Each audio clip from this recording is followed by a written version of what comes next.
Hey Eurovision fam, it's Alesia Michelle. I'm really excited today because I am going to be sharing my thoughts. I'm not even going to say reaction, but I'm sharing my thoughts on Sweden's entry for Eurovision 2022. Let's talk. Hey, what, Eurovision 2022. I got a new video. Alesia Michelle, I'm ready to go. Eurovision fam! Yeah. Are you ready for the show? If you've never been to my channel before, welcome! How have you never been to my channel before? Because if you love the Eurovision Song Contest, I am sure you've seen a video or two of mine.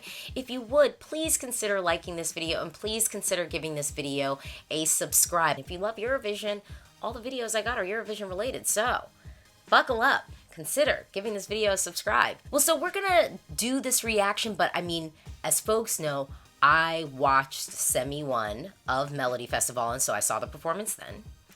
I was watching the final and was live during the final. So, you know, this isn't really like my reaction, but let's just say I was slightly emotional in watching it. So I think the challenge of today is gonna be me actually, you know, putting my thinking hat on and reacting and not just emoting. Because, baby, I was just emoting like crazy. Play. Okay.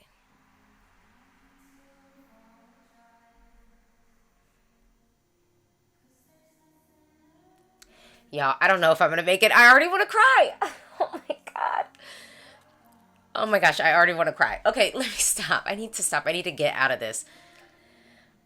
So baby, bye-bye. First of all, let's talk about the clothes. I love what she's wearing. This styling is beautiful. It's also adult. This is a grown woman on the stage singing, sharing a real story that she actually connects to. It feels intimate. Hold me closer. Okay, I'm sorry, y'all. I need to stop. I love this song. This is why I'm like, this is like useless. Because I love this. I love her vocal tone. I love her makeup. I love the smoky eye. I love the gradient of it. I love the hair pushed back. Low-key reminds me a little bit of the Cardigans. And then the way that the beat and kind of the electro element comes into this song, this is not just like a ballad. You know, this is, it's elevating. We're taking it to another level. And on the element, doesn't this almost feel like a rock song? You know, this anthemic rock song? But don't you mind, I'll be fine. Oh, I love this. I'm sorry. I've got to get it together. But for the sunrise. Okay. There's something about this performance, though, that I do worry about how it will translate to the Eurovision stage. I think it works with the satellite stage, which we've had satellite stages at Eurovision before. This one, I think, is going to translate a little bit differently. So they are going to have to think thoughtfully about how they plug and play this in Turin, because our stage is not like this. You know, she's really in the middle of the crowd, you know, sort of talking about being held closer as she's surrounded by folks. Our stage in Turin doesn't really do that. So I wonder how it'll translate. But they need to keep the outfit exactly the same. Don't change anything about this styling. Don't change anything about this makeup. Don't put shoes on her. Oh, I love her vocal tone. I love this song. Oh, my God. Oh.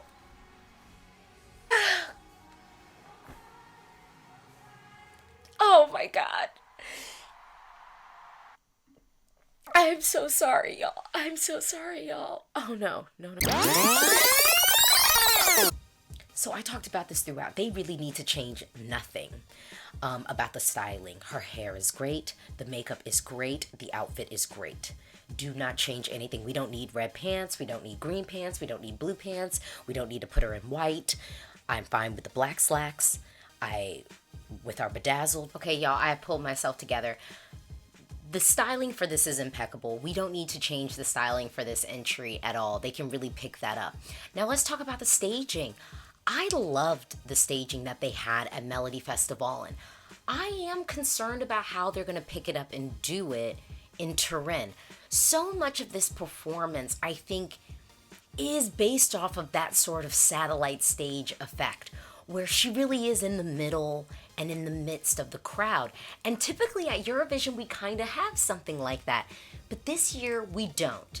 And also this year, we still haven't even sold tickets, for Semi 1 or Semi 2 or the grand final. So we don't know if we're going to have a crowd. And I do think that there's something about this song that becomes amplified when you have this person sort of singing in this moment of despair and desperation and sort of crying out for like just that one last grasp and being surrounded by folks and being surrounded by a crowd. The idea of still feeling a level of loneliness even, when you're in a crowd. I think that that's really impactful. And with the stage in turn, we don't really have that. Yes, we have that piece sort of in the front and the water feature. I think that the team is going to have to really think thoughtfully about how they pick this up, because I don't think that this is going to be an easy, copy and paste, which Sweden typically does. I think this time they might need to take another step back and kind of think about how they can best tell this story on stage. But I love the green. I love that whole staging package. So it's like, how do you do it without messing it up? And that's going to be the challenge that they have before them. But if anyone can kind of rise to that occasion, it's going to be Sweden. This is going to be in our winner potential conversation. I've got 5 songs. And I'm waiting a little bit more time. We've got a couple of weeks. We got to see what Armenia is bringing. But I'll tell you this. Sweden is going to stay in this winner potential conversation. I don't even want to think about the song because I'm going to start crying. There's something about this song that just really, really hits me in a real way. It's interesting, the people that I've noticed kind of talking about how I'm like, oh, I don't get it. I don't get why people are so into it, honestly, are young.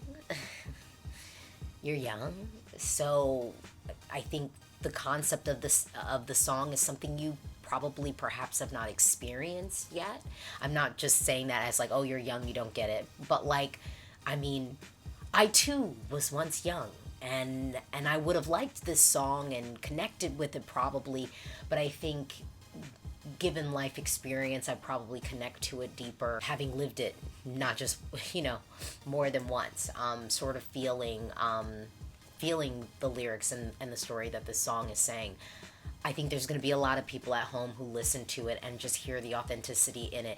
And y'all know I am critical of Sweden when they need the critique. Last year, I didn't have a lot of good to say about what Sweden was giving us. To be fair, 2019, I felt that the song, there were elements of it that felt manufactured. Like, I didn't really believe Jan Lundvik when he was on the stage singing the song. I believe Cornelia. I believe her. And I think people at home are going to believe her. And the critique that the fandom has had and the instant eye roll that people have wanted to serve to Sweden, it's going to be real difficult for y'all to pull that mess this year. Sweden is literally doing everything that we've asked of him. First, y'all were like, oh, well, they're going to send a good-looking boy singing a well-produced pop track. I said that. And people were like, yeah, they're just sending like all these boys, singing these well-produced pop tracks. It's just so color by numbers. It's so generic, whatever. Well, you can't say that this year. You don't get that argument. Some people will say, oh, it's just only being hyped because it's Sweden. Well, I just told y'all, I don't even think I had Too Late for Love in my top 10 in 2019. I don't think I had it there. If I had it there, I was being nice. Because, I liked the Mama's portion of it. It was catchy. But I didn't believe that performance. Not for my personal top 10. Now, did I think that it would finish top 10? Absolutely. Absolutely. But saying that people who like the song are just saying it because it's Sweden, I am here telling you right now, that is not, you cannot pull that argument with me. You cannot. Because don't even get me started on last year. We won't go there. We won't go there. We won't talk about last year. We won't talk about last year. This song is just, it's hitting me in all the right places. The package is really, really good. It is being delivered well by a competent, seasoned performer who is not going to let us down. I'm all in on this one. Okay, what do y'all think? Talk to me in the comments below. Do you agree with my review? Talk to me in the comments below. Do you disagree? That's okay too. Talk to me in the comments below. If this doesn't hit it for you, honestly, I don't mind. Talk to me in the comments below. Let me know why it's not hitting it for you. Because you could say, oh, I just don't get it. Everyone is allowed to not get something. But you can't, like, then poke holes in other people liking it.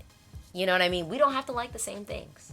That is the beauty of the Eurovision Song Contest. We don't have to like the same things. So I would love to hear people who are just like, oh, no, I just don't get it. Or I don't like this element of it. Because let's poke holes in it. Let's, you know, if you don't like something in the styling, what would you rather her wear?